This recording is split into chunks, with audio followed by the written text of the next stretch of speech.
Let's get you more on this story. You can cross live to France 24's Catherine Norris-Trent, who's standing by in Benin for us.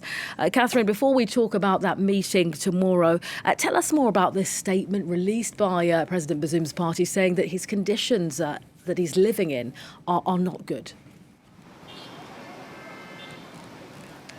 It's a really strongly worded statement. The political party of the ousted Nigerian president, who's still in detention, has put out a statement today, 2 weeks after he was ousted from power and has been held ever since by the junta in Niger.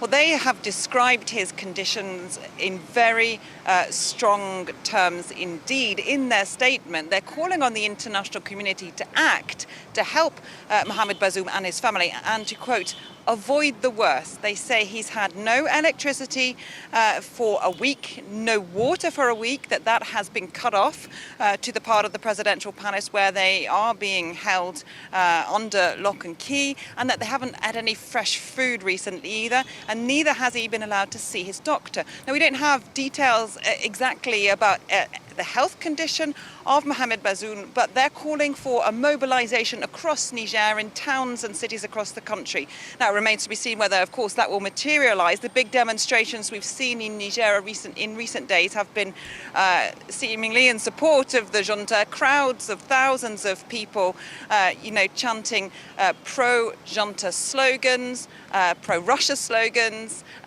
There was one demonstration in support of Mohamed Bazoum on the day of the coup d'etat, but that was very quickly dispersed.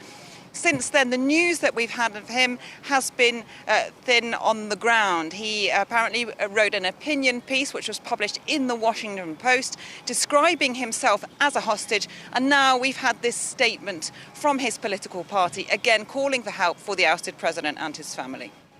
As you say, calls of assistance from President Bazoum's party. In the meantime, Catherine, we know that this talk or summit, if you will, with ECOWAS leaders is scheduled for Thursday. What can we expect to come out of it? Are there paths still open for the West African leaders? Well, a spokesman for Nigeria's president has said that diplomacy is their preferred option, and to quote that spokesman, the best way forward. Nigeria is currently heading up the rotating presidency of the ECOWAS West African bloc, and it is the regional powerhouse, of course, so has a lot of weight within that body. So they are looking to try, it seems, to pursue diplomacy.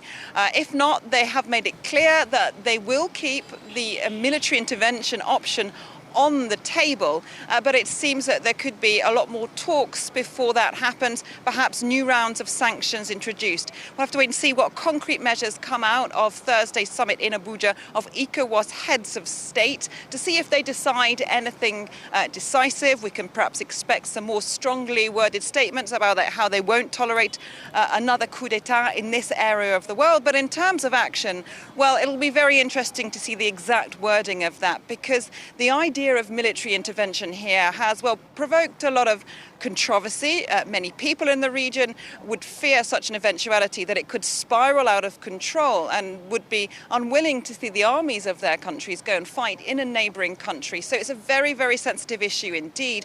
But for the moment, ECOWAS isn't taking it off the table, but saying diplomacy is their preferred option.